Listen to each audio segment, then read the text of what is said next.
पूजा घर में भूल कर भी यह 5 वस्तु मत रखना। राधे राधे, जय श्री कृष्णा। दोस्तों, पूजा घर में 3 चीज़ों का रखना होता है अशुभ, धन का हो जाता है नाश, माँ लक्ष्मी ऐसे घर को त्याग देती हैं। इसी के साथ इस वीडियो में हम जानेंगे उन 3 विशेष चीज़ों के बारे में जिनका पूजा घर में होना बेहद आवश्यक है। अगर घर में सुख समृद्धि की कामना करते हैं तो यह 3 चीज़ पूजा घर में होनी है जरूरी। स्वयं भगवान श्री कृष्ण ने बताया है इनके बारे में, तो पूरी जानकारी के लिए इस वीडियो को अंत तक ज़रूर देखिएगा। दोस्तों, प्रत्येक मनुष्य अपने घर में एक छोटा सा मंदिर अवश्य बनवाता है, जिसके अंदर वह अपने सभी प्रिय देवी देवताओं तथा उनसे जुड़ी महत्वपूर्ण चीज़ों को श्रद्धा भाव के साथ रखता है। वह अपने मंदिर में देवी देवताओं की तस्वीर, पूजा पाठ का सामान इत्यादि चीज़ों को भी रख देते हैं। परंतु हमारे शास्त्रों में मंदिर के अंदर कुछ चीज़ रखना जितना फलदायक होता है, उतना ही कुछ चीज़ों का रखना अमंगल और अशुभ होता है। यह कुछ वस्तुएं ऐसी हैं जिससे घर में नकारात्मकता बनी रहती है और लड़ाई झगड़ा, क्लेश और नुकसान ही नुकसान होता है। तो आज हम जानेंगे ऐसी ही अशुभ चीज़ों के बारे में जिन्हें कई लोग जाने अनजाने में घर के मंदिर में रख देते हैं। अगर आपके भी मंदिर में ऐसी चीज़ रखी हुई हैं तो उन्हें तुरंत वहां से हटा दें, किसी दूसरे स्थान पर रख दें, लेकिन पूजा घर में भूल से भी ना रखें। लोग ऐसा इसलिए करते हैं क्योंकि उन्हें लगता है कि यह चीज़ धार्मिक है और उनकी भी पूजा की जानी चाहिए। भगवान श्री कृष्ण बताते हैं कि कलयुग में मनुष्य कुछ अशुद्ध चीज़ों को धार्मिक मानकर उनकी पूजा करेगा, जिससे शास्त्रों में वर्जित माना गया है। भगवान श्री कृष्ण ने इसके भविष्यवाणी पहले ही की हुई थी। कलयुग में मनुष्य अशुद्ध चीज़ों की पूजा करेगा। तो चलिए जान लेते हैं हमारे पूजा घर में कौन सी चीज़ रखनी चाहिए और कौन सी चीज़ नहीं रखनी चाहिए। दोस्तों, आगे बढ़ने से पहले आपसे एक छोटी सी रिक्वेस्ट है कि वीडियो को लाइक करके चैनल को सब्सक्राइब ज़रूर करें। तो चलिए अब बात कर लेते हैं कि हमें अपने पूजा घर में कौन सी चीज़ अवश्य रखनी चाहिए।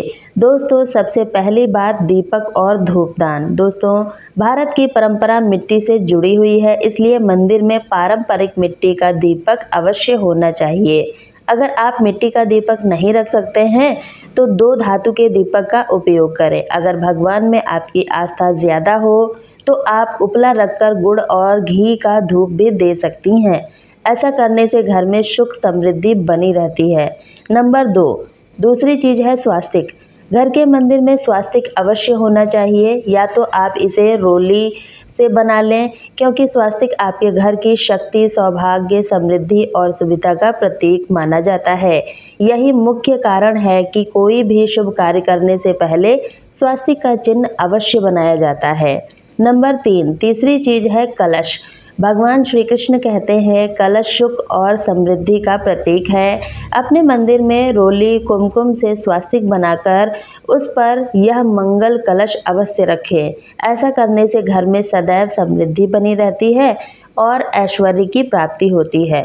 नंबर 4, चौथी चीज़ है शंख। बहुत ही कम लोग जानते हैं कि शंख की उत्पत्ति समुद्र मंथन के 14 रत्न के साथ हुई थी। इसी कारण से शंख माँ लक्ष्मी को अत्यंत प्रिय है।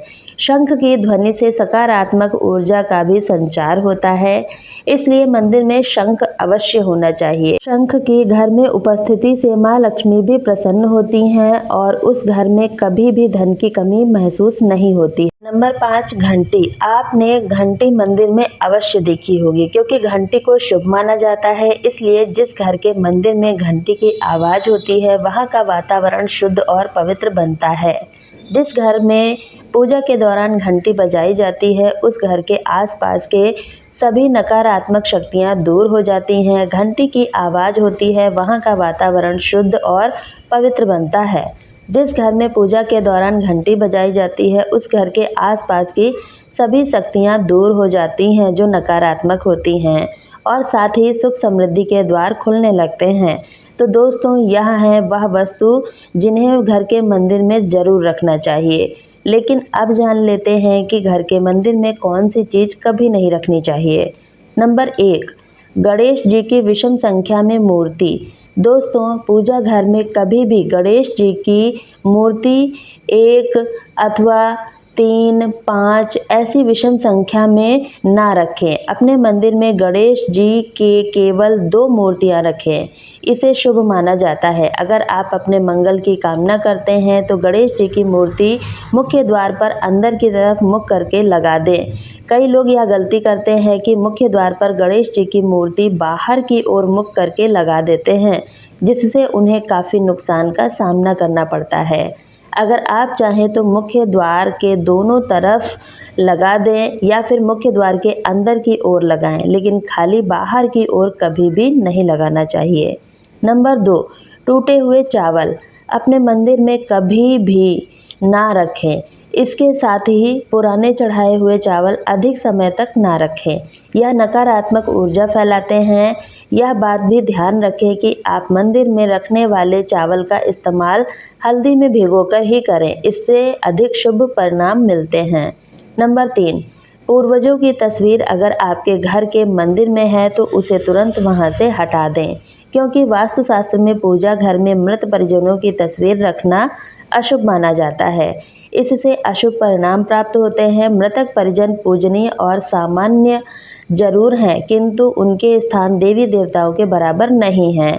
मृत परिजनों की तस्वीर घर के पूजा घर में रखने से पूजा घर का वातावरण भी नकारात्मक बन जाता है, जिसका अशुद्ध परिणाम हमें भुगतना पड़ता है।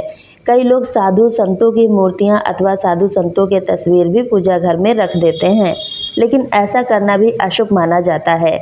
अगर आप किसी साधु संत को मानते हैं तो उनकी तस्वीर दीवार पर लगा सकते हैं, लेकिन पूजा घर में भूलकर भी ना रखें। दोस्तों, घर के मंदिर में भैरव जी, शनिदेव अथवा काली माता की मूर्तियां भी नहीं रखनी चाहिए। इसी के साथ ही माता लक्ष्मी की खड़ी हुई मूर्ति भी पूजा घर में नहीं रखनी चाहिए। माता लक्ष्मी सदैव ही बैठी हुई मुद्रा में होनी चाहिए। तो इस प्रकार से हमें पूजा घर में इन मूर्तियों को नहीं रखना चाहिए। तो चलिए अब जानते हैं उन विशेष वस्तुओं के बारे में जो आपको पूजा घर में जरूर होनी चाहिए। इन चीज़ों को पूजा घर में होने से घर में होती है धन की वर्षा। माँ लक्ष्मी करती हैं ऐसे घर में स्थायी रूप से वास। नंबर 1, दोस्तों, पहली चीज है गंगा जल। हमारे शास्त्रों में गंगा जल को अत्यंत पवित्र माना गया है, इसलिए पूजा घर में गंगा जल का होना अत्यंत आवश्यक है।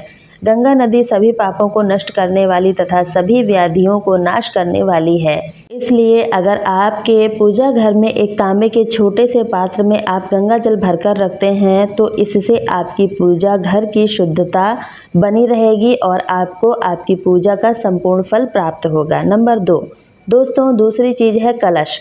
शास्त्रों में कलश को पूर्णता का प्रतीक माना गया है। चाहे वह सत्यनारायण की पूजा हो, दीपावली हो, नवरात्रि का पर्व हो या फिर किसी भी प्रकार का उत्सव हो तथा मांगलिक कार्य हो, कलश की स्थापना किए बिना सब कुछ अधूरा माना गया है।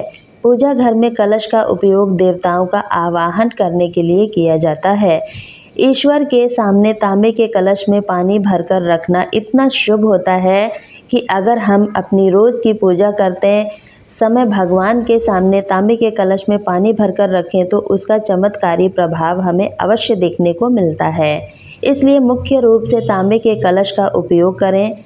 पूजा में अगर किसी सामग्री की कमी रह जाए तो परेशान ना हो या पूजा बीच में ना छोड़ें। ऐसे में भगवान को चावल और फूल चढ़ाएं और मन में ही उस चीज़ का ध्यान करें। प्लास्टिक की बोतल में या किसी भी अपवित्र धातु के बर्तन में गंगा जल कभी भी नहीं रखना चाहिए।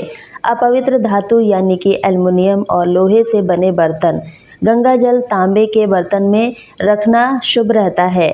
केतकी के फूल शिवलिंग पर अर्पित नहीं करना चाहिए। किसी भी पूजा में मनोकामना की सफलता के लिए दक्षिणा अवश्य चढ़ाना चाहिए। माँ लक्ष्मी को विशेष रूप से कमल का फूल अर्पित किया जाना चाहिए और अगर आप यह शुक्रवार के दिन करते हैं तो कई गुना लाभ मिलता है। इस फूल को 5 दिनों तक जल छिड़ककर पुनः चढ़ा सकते हैं।